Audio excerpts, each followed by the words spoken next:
ஏமா நீ அண்ணன் வீட்லயே தங்கிட்டங்கிறது சரிதான். ஒரு ஆம்பளை பிள்ளைய பெத்து வச்சிருக்க. கட்டுப்பட்ட இடத்துல நல்லது கட்டதுக்குன்னு நீ முள்ளக்காட்டுக்கு வந்துட்டு போனாதானே நல்லா இருக்கும். அவனை நினைச்சாதான் மாமா எனக்கு வயிறு எரியுது. அவன் ஜாதகத்தை எழுதினதே நான் தான். நல்லா எழுதுனீங்களே சாதகம். அவன் யாரையாவது வெட்டுவான் இல்லன்னா யாருக்கிட்டாவது வெட்டு வாங்குவான். இதைத்தானே எழுதுனியே. பரணி யாரு தாத்தா விட்டுறது? முரட்டுப்ப இவன் தான் யாரையும் வெட்டுவேன். இல்லை பரணி, செக்கச்சேவேன்னு சட்டை புதுசா இருக்கு. இதுவா சித்தப்பா? இது போத்தீஸ்ல வாங்குனது. எந்த போத்தீஸ்ல வாங்குறான்னு கேளுங்க. மெட்ராஸ் போத்தீஸ் தாத்தா. 1000 ரூபாய் பேண்ட் செட் எடுக்க 10,000 ரூபாய் பிளேன் டிக்கெட் எடுத்து போயிட்டு வந்திருக்காரு ஒரு மெட்ராஸ்க்கு. 1000 ரூபாய் மீன் பிடிக்க 1 லட்சம் ரூபாய் போட் எடுத்துட்டு கடலுக்குள்ள போறது இல்லையா? அந்த மாதிரி தான். நியாயம் தானடே. இல்லை ஒப்பங்காசை யாராவது அழிக்கணும்ல. குத்தகை பணத்தை பிடி. வராம பேச்சுக்கனே. மாமா எங்க அப்பா வீட்டுக்கு சேங்கிட்டு குடுமா குடுமா. ஏன்னா சித்தி அந்த பணத்தை ஏன்ட்ட கொடு. நானும் முத்தும் பீரோல வச்சு பத்திரமா கவக்க. ஐயா அம்மா எப்படி 2000 தேங்காய் திருடி 8000 ரூபாய் குத்திய அந்த மாதிரியா?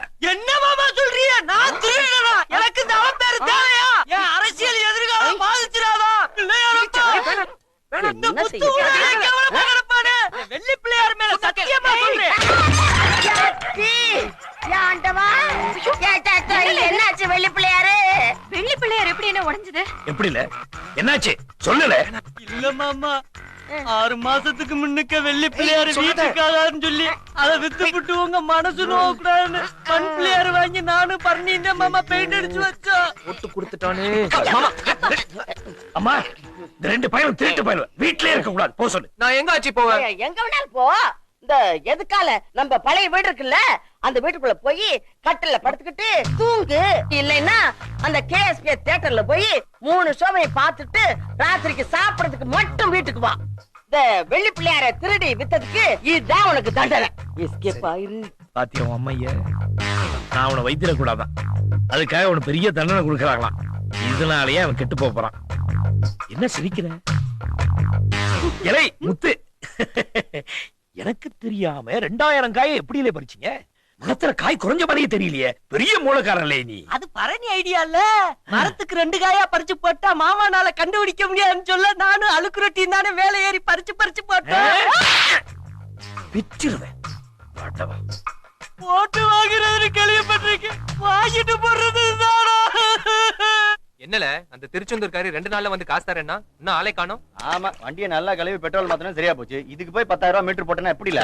மாப்ள டிவிஎஸ் வண்டி வர மாதிரி இருக்கு.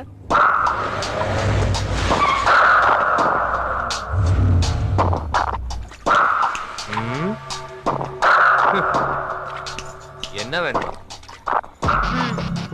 சொடக்கா போடுறீங்க? இங்க கல்யாண வீட்டுக்கு எப்படி போகணும்? அது வந்து இல்ல. டிரைவர் கிட்ட சொல்லுங்க. அட்ரஸ் கூட நீங்க கேட்டுக்கிட மாட்டீங்களோ? அண்ணே சொல்லுங்க. அப்படியே நேரா போய் லெஃப்ட்ல திரும்பி ரைட்ல திரும்பி மறுபடியும் லெஃப்ட்ல திரும்பினீங்கன்னா ஒரு வேத கோயில் வரும். அதுக்கு 4வது வீடு தான் கல்யாண வீடு. ஊருக்கார கல்யாணம் ஒரு மாதிரியா தான் இருக்கும். இறங்கி உள்ள போய் பாருங்க. சரி அதை நாங்க பாத்துக்கிறோம். அம்மா எல்லாரும் உங்களுக்காக தான் காத்துட்டு இருக்காங்க போல இருக்கு. யக்கோ சௌந்தர தேவி அம்மா வண்டி வந்திருக்கு.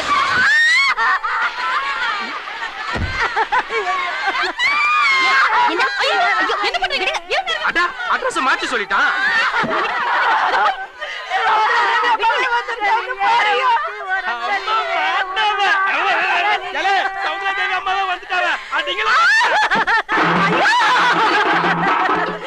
என்ன பெற்றாரா சாமி? என்ன விட்டு போயிட்டீங்க?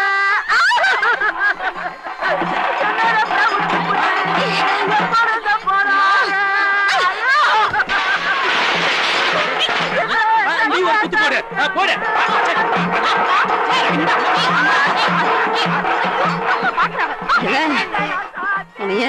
என்ன பண்ணுது பாரு.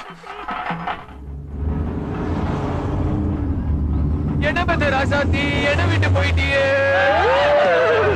கல்யாண வீடு இப்ப கருமாதி வீடு ஆயிடுச்சு. மாயில வேப்பல திமிரால போதுமால யாருக்கிட்ட பேசுறேன்னு தெரியுமால? தெரியுமே. தூத்துக்குடி பெருவணிகர் திரு சுப்பையா அவர்களின் தவ புதல்வியும் வெள்ளதோர் அவர்களின் தவ தங்கச்சியுமான மிஸ் ஆர் மிஸ்ஸஸ் சகுந்தலா தேவி.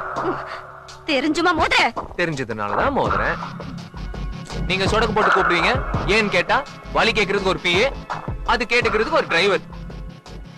ரொம்ப திமிருதான். நாங்க கல்யாண வீட்டுக்கு தானே வழி கேட்டோம். நாங்களும் கல்யாண வீட்டுக்கு தானே வழி சொன்னோம். நாங்க போனது இழவு வீடு. அட செத்தவர் பேரு கல்யாணம். பாத்தீங்களா உங்க டிரைவரே கரெக்ட்னு சொல்றாரு. அம்மா வேணும்னே வம்பு இழுக்கறாங்க. வாங்கம்மா போயிடலாம். கிளம்புங்க. ஏல என்கிட்ட மோதிட்டல உன் நிம்மதியை கெடுக்காம விட மாட்டேன். நானும் உங்களை நிம்மதியா தூங்க விட மாட்டேன். ஏன்னா நானே கெட்டவன். அதான் உன் மூஞ்சிய பார்த்தாலே தெரியுதே. உன்னை என்ன பண்றேன்னு பாரு. மேடம், நீங்க என் நிம்மதி கெடுக்க உங்க அண்ணன் கிட்ட சொல்லி ஆளை வச்சு என்ன அடிப்பீங்க. நான் என்ன பண்ணுவேன் தெரியுமா?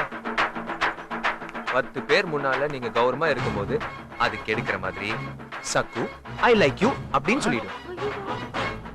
ஏன் ஐ லவ் யூன்னு கூட சொல்வேன். எப்படி இருக்கும் உங்களுக்கு?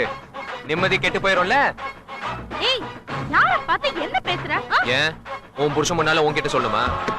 அம்மா வந்துருங்கம்மா போயிடலாமா? என்ன எடபடமா பேசுற? இல்ல ஆம்பளைங்க கூட பிரச்சனைனா அடிதடி. இந்த மாதிரி அகங்காரம் பிடிச்ச ஆண்டிங்க கிட்ட இப்படி ஏடாகுலமா பேசினாதான் பயப்படுவாங்க. பார்த்தல நம்ம வசனத்தை கேட்ட உடனே பாய அடிச்சு வண்டியில ஏறி போறத.